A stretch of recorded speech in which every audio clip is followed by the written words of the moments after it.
Okay, waiting for Kathy to join.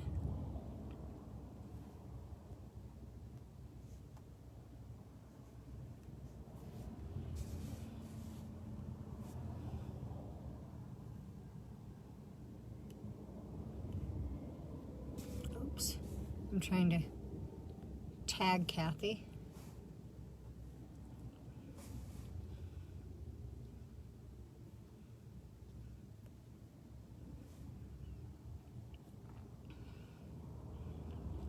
Okay, Kathy, join us.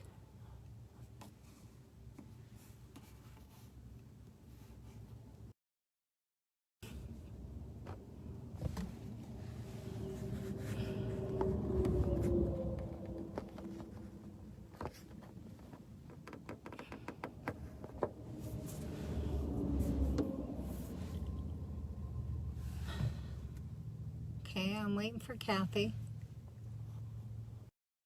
Practiced this the other day, and it. Okay.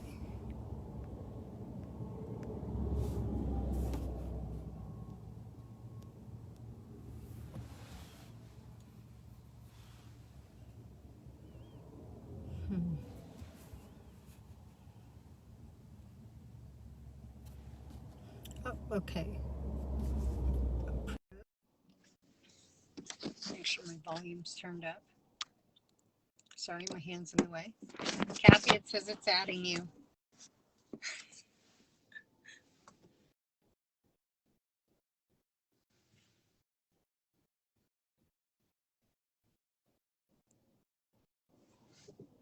Still says it's adding.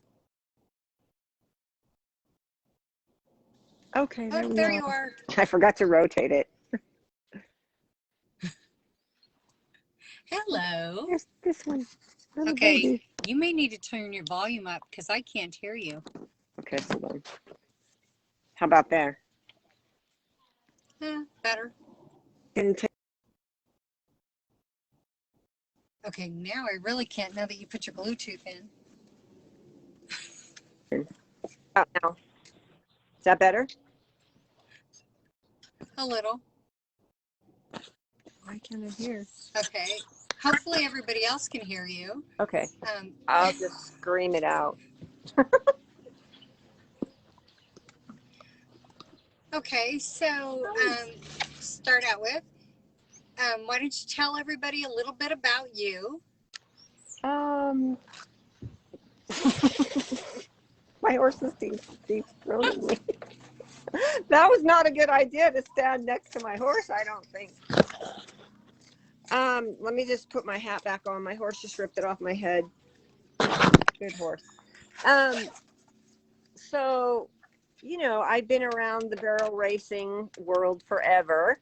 I think I started from the rodeo school of hard knocks. None of my family, I had to beg to get. My first horse was a wild, and I started with that. Can you hear me? Yeah, now I can. Okay. And I just rode that. My friends rode horses. I rode a donkey, but hey, I was super happy to get that done. So, I say it came from the school of hard knocks because I think I was 13, 14. She wouldn't lead. She was stubborn. She was a donkey. So, I tied myself to her and thought I'd lead her like that. And my mom had sleeping in her Volkswagen while I'm out there riding. And she woke up to me screaming, "Mother, mother, help, help," being drugged by my donkey because she took off and drugged me around the arena. So I learned pretty quick what not to do on my own. I didn't really have a lot of help, So moved on, bought a 2-year-old. That was the wrong thing for a kid to buy. Almost killed me a few times. Then ended up buying a nice older horse, Velvet. And then she raised me, Jamie, and I think half the town of Vegas. So after several horses through there, I ended up getting a really nice rodeo horse. We bought him as a 2-year-old, got him broke, and Sharon Welch told me, hey, there's a nice circuit. He'd go real down there good in Arizona, and you could pro rodeo. I'm like, what's that? Because I was doing Gymkhana. So that was First Bow Jet.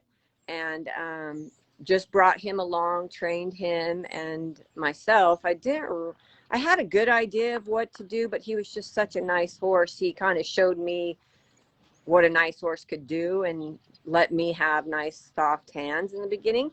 So went on and, ended up doing jackpots, and then did what Sharon said, and went to Arizona. He ended up doing really well. He won numerous rodeos. He just missed the NFR by a couple $1,000s. It was like 1992, but let's see, Cave Creek, Scottsdale. He won Prescott. That's a pretty major rodeo. He won a ton of rodeos in Arizona. I can't even remember. And he did real well in California. Took him to the Houston Astrodome and ran there. So he won. He was in the short go there. I mean, he just was a nice horse and taught me so much. And then I, just started riding outside horses, training, went to clinics when I could. Just got a lot of help from a lot of people. So it just kind of blossomed from there. And, we trained race horses, and I show jumped before I got barrel horses. So, my background is a little diverse, I guess. So I just learned the hard way. There, back in those days, we're talking about the late 80s, early 90s, there wasn't as much information out there. So now, you have to change with the times. So we, still go to lessons, or I'll still go to clinics and stuff. I just went to a Sue Smith clinic. I think there's always something you can pick up from somebody. So, I think you should always be open to learning and modify it to your own way. So that's kind of how I live my life. How long ago did you start giving lessons? What was that? How long ago did you start giving lessons? I've been giving lessons for a long time. I mean, I was in the I would say in the 80s. Well, no, in the 80s. I was giving lessons in the 80s. I had some lesson horses, and I helped kids then, and I think back then it was pretty basic stuff, but just still always focusing on kids and horsemanship, keeping quiet hands, using your legs, stuff like that. Really not letting the kids, because the barrels it's such a high anxiety sport for horse and rider. So always trying to keep them quiet, their hands, very quiet, using your legs, like I said before. So I've been giving the kids a lot of lessons. I can't even count how many kids that I've helped along the way, and you learn from helping the kids. It helps you to grow as a horseman too. So. Do you prefer giving lessons to kids or adults? Both. I just like to help anybody who's willing to learn and has, the try in them. So I love the kids. It's fun to watch them grow up, and they always come back and it's like, oh, you helped me so much, and I learned so much, and just to watch them develop into horsemen is huge. My horse, she wants to. Which horse is that? This is my 3-year-old repeat offender. Her name is Echo. Christy Cruz, now known as Christy Hayes. She loaned me her mare that we ran on the track, and she was very successful on it, and she loaned her to me so I could get a baby out of her. This mare, she's been in our family kind of for, I don't know if you could see her, for a long time. We raced her great grandmother. We ran her mother. I mean, she goes back a long way. I had a nice walk-through fire mare that I did real well on. She's an aunt. That mare was an aunt. So it's just, this horse has been coming since the 80s, 1980s, I think. So she's been a long time getting into my barn, and she's 3. She's super nice. Vince broke her, and then I sent her out, and I had a really nice handle put on her because I'm super big on a foundation on a horse. I like all their body parts to be able to break apart. I want them soft in the pole, really using my legs. I just like a lot of tools in my toolbox when it comes to these babies, and it's a lot easier trying in the early 80s and 90s. You know, we ran a lot of racehorses, so that was challenging. So I think if they're just started off right, they never forget, and they stay soft, and you know, they have a good mind, and it's huge. A lot of people talk about broke horses, and I like mine really, really broke. Everybody's idea of broke is different. Oh yeah. I think a lot of people are like, oh, you know, my horse doesn't buck, it's broke. But if I want to move a hip in or out, or bridle one up super soft, or, you know, move the shoulders, rib cage, whatever, I just want them rounded in their backs and soft and, you know, willing. And I just like to take them really slow. I did do a lot of futurities. Um, and it's a money game now. So, and the horses are bred so much better. She's a ham, isn't she? Oh, yeah. She wants to eat my Actually, hat. I Oh my think she's God. going to be the star of this interview. Yeah, she's just something else. So I just like him. She totally lost my train of thought, but I just, oh, futurities, like I'll futurity her, but I'm not going for, you know, oh, we're going to make a ton of money. I think there's so much money to be made out there. She's Ruby Buckle. So we'll go. We just want her for a long time, and we just want to have fun these days. So, you know, look at her. I know. What are you doing? So So, back to the lessons. Do you have any idea how many people you have given lessons to? oh my God.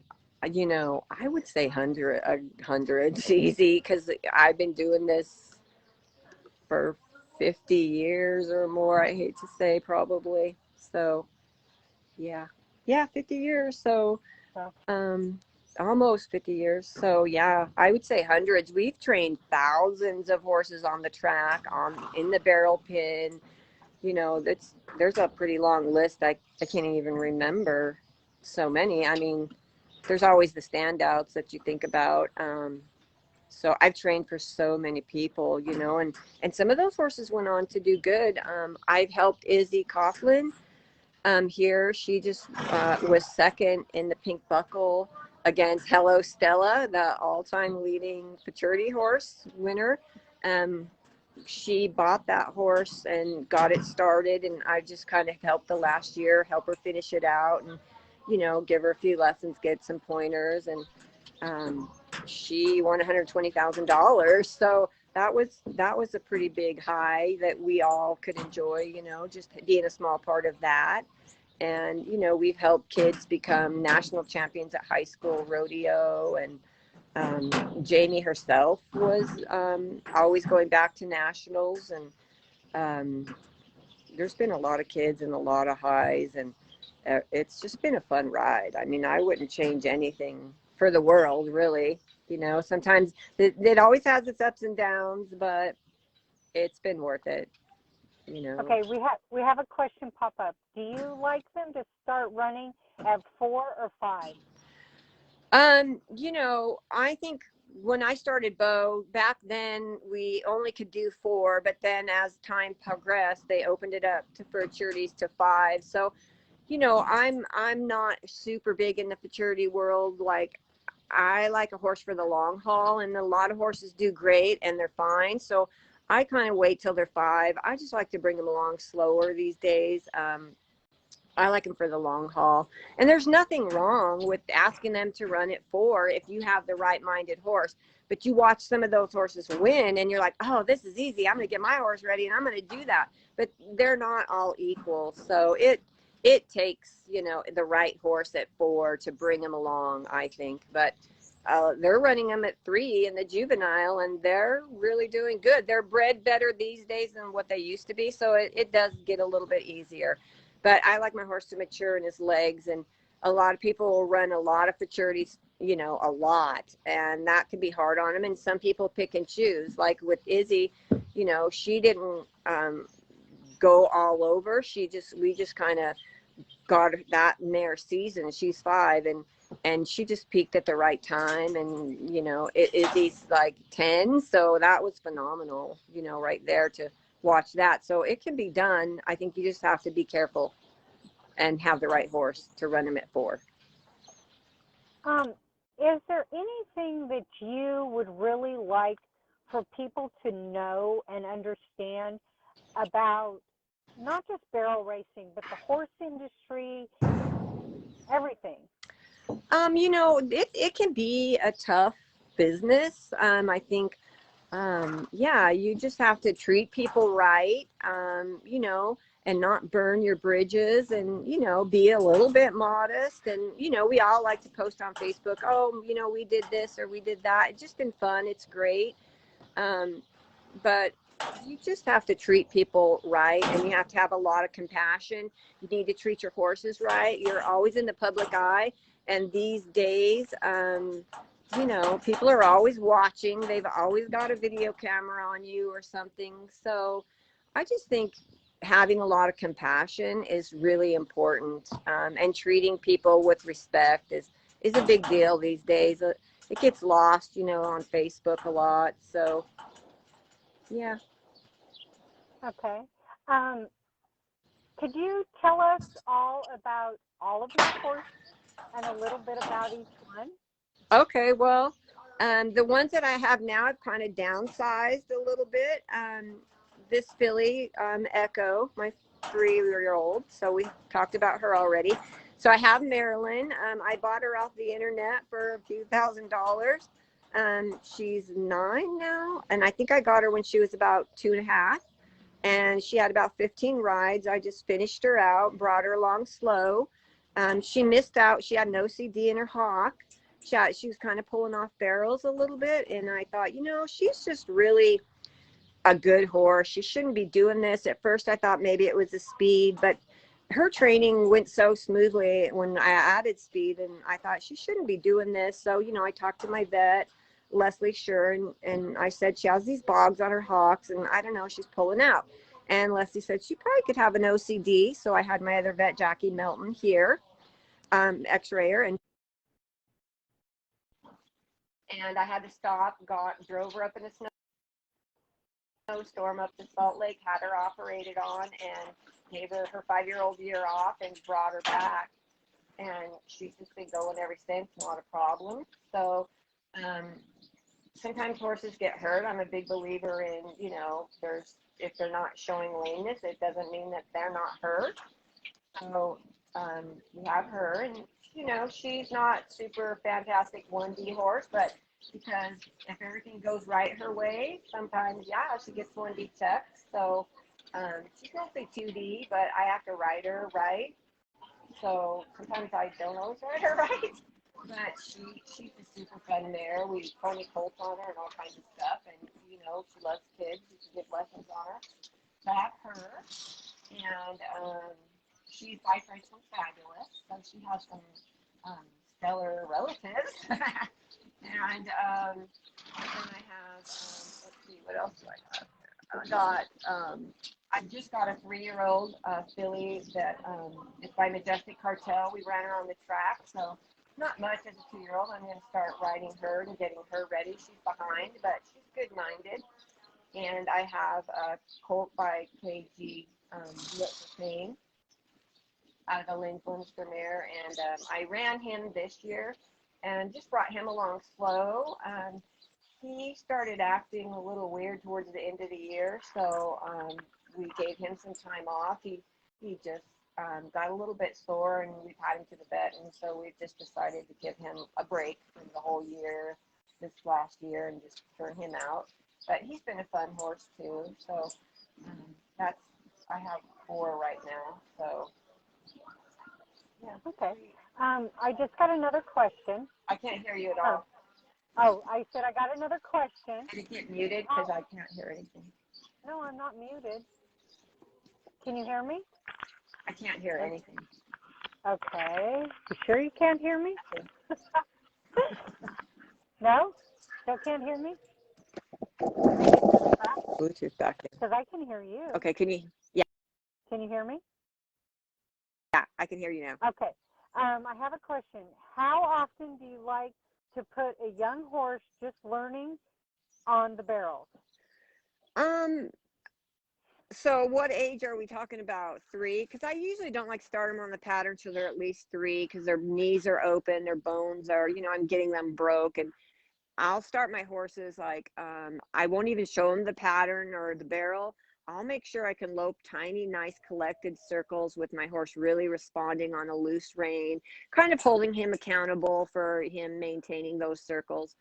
So I'll put my 3, I like my filly, I'm not in a rush with her. So I started her on barrels a few months ago, and I'll show her barrels a couple times a week, just super slow. I never really run them at home unless I'm bringing one up and it has to have some runs before I actually race it. I just concentrate on hitting my spots, slow work, keeping that barrel rounded, and just keeping that barrel behind my leg, not letting that horse step in, and keeping him honest. So I'll just take them around the pattern a couple times a week, maybe 4 or 5 times. And if they're good, maybe twice. If they need a little more, a little longer, I'll set up a couple little drills, or I'll just put one barrel in the middle of the arena, lope up there, circle it a few times, make them drive out, keep them a little collected and soft, and not too much. I just want to keep them craving it, a little happy, but I want them to do things right. So, there's no one set of rules. One horse I might do every other week. One horse I might take them out there 3 times a week. The training horses get a little bit more because they're here for a short time, but it's never, we're never overdoing anything. So we just keep them happy and feeling good.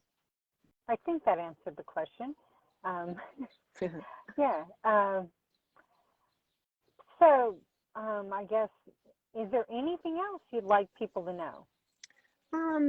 I just like, once again, I think, keeping your horse really broke and soft and supple, and not going out there and drilling him every day, and, working on yourself, staying relaxed with your horse, and, not working on any flaws, but don't hold those flaws against yourself and make it become a big thing, just riding your horse with cadence and quietness. It's super important. I never let my horses pull on me, but I'm not one to run them up there and slam them into the ground.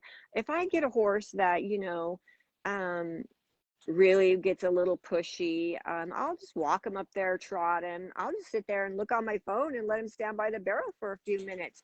I don't like to put a lot of pressure on them. Yeah, you're going to put a little pressure. You're going to get in and get out if you need to, and just make them responsive to you. But I think, in today's world in the barrel pen, you see a lot of people getting into their horse, getting after him. I don't really think that's the way. I think just being soft and a lot of slow work. Sometimes the kids come and their horses are all hot and crazy. And I on numerous occasions, I've told them, hey, just walk the pattern, walk it correct. Your horse knows his job.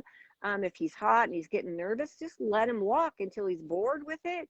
And then he's going to come back and make that turn for you and stay. He's not going to be running off. He's just going to stay more. Less is more. That's kind of my motto for a long time. So I just think people just need to relax a little bit with their horses. And in the same token, if you have a lazy horse, you might have to get his feet moving a little bit more, get into him, and get his feet opened up, his shoulders opened and moving, listening. So yeah, horsemanship, Okay. it's everything. Yeah. So what is a normal day like for you? How does your day start, and what do you do? I mean, I pretty much know what you do today, but what's your day like? Well, we keep our horses out here at the track. I mean, there's 20 stalls. I don't know if you can see all these guys right down here. So we'll come out and we'll get we'll get the stalls cleaned and get all that situated, get the feed ready, and then I'll just start riding colts. I don't have as many right now, I'm just kind of I have probably 8 or 9 right now, but that's plenty for winter. So I'll just start riding them, and I'll just stay out here most of the day. I'll have people come in between, and I might give a lesson or two a day, and then barrel race on the weekends, and then come out and spend all day out here and do it again. So feed the dogs, the stray cats, keep them in check around here. We overrun with them. I get them and get them spayed, and just keep up on that, and just stuff like that. Just horse Very stuff. good. Groom them, bathe them, have fun with them, whatever. Turn them out, ride them. So this facility is nice. We've got an indoor arena, an outdoor arena, and a covered arena. So it's nice to be able to ride in the shade. They want to change the stuff up out here. They've got new management, so they tried to shut it down. I know a lot of you have heard about that, but there was a pretty big outcry. We got it on Facebook, and so we're just kind of waiting to see how this goes. They gave us an extension till May. Hopefully it's something we can keep going and doing out here. We don't know. We'll probably know a little bit more and see what the commissioners want to do. I mean, it's a money-making thing, but they just, I don't know. We don't know what the problem is. It's always made money, so we're just hoping that it stays open and they can still do the racehorses out here, and we can continue to have the barrel races here, and not raise our prices on having jackpots and stuff here, and so that's where So we're at. how long has it been since they had actual horse racing there? They haven't had any for a few years, but they have a lot of racing here in southern Utah, the bush tracks. There's a couple. This track was recognized by the AQHA years ago. There was another track called Dixie Downs on the other side of town, and then this replaced it. That was about 1998 when this one was built. So from 1998 until about maybe 5 years ago, we've had races 2 times a year, sometimes a little meet added in 3, but it's been a while. And just the old people that ran it, and a lot of people have died, and there's just a lot of other, they're raising their families, and horse racing is expensive. So, but it's still a big training track. We've had there's a big magazine called the Thoroughbred Times, or the Blood Horse, and the guy down there, he keeps about 90 horses, and he's made the cover of those big time magazine with several $100,000 winners and big sale toppers.